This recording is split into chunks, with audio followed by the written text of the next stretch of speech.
მამკოდის მთის წვერზე ეს ტაძარი მე-9 საუკუნეში აიგო. ღვთისმშობლის შობის მამათა მონასტერში დღეს ბერები მსახურობენ.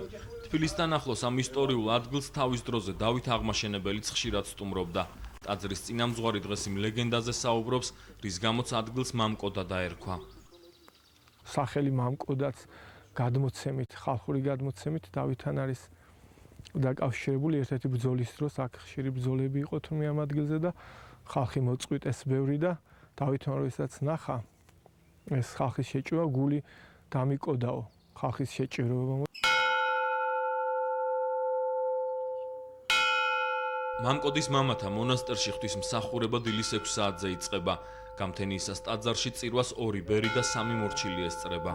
ჩემი და მეგობარი ჩემ წინაშე მომიახნა და დადგეს და მახლობელნი ჩემი შო დალგენ ჩემგან და მაიძულებდნენ რომ ეძენ სულსა ჩემსა რომ ეძენ ძვირსა ჩემსა იტყოდეს ამოებასა და ზრახვასა მაგრამ დღეს ზრახვიდეს ხოლო მე იკაცა პლუს არა მესმოდა იტყოდა ღვთისმშობლის შობის ტაძრის საძირკველის გაწმენდის დროს რამდენიმე ნეშთი იქნა აღმოჩენილი.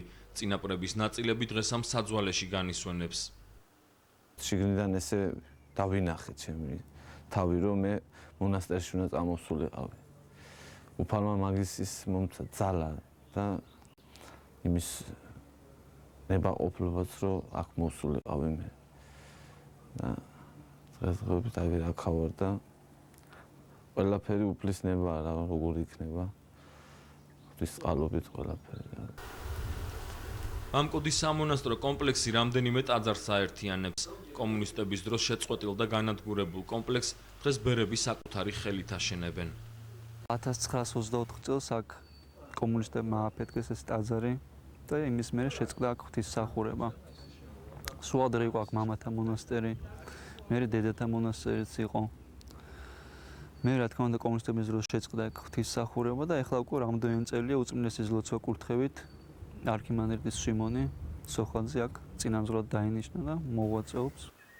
რამდენიმე ათეული წელი მამკოდის ტაძარი მიტოვებული და უკაცრიელი იყო. სამონასტრო კომპლექსში ღვთისმსახურება 3 წლის წინ პატრიარქის ლოცვა კურთხევით აღსდგა.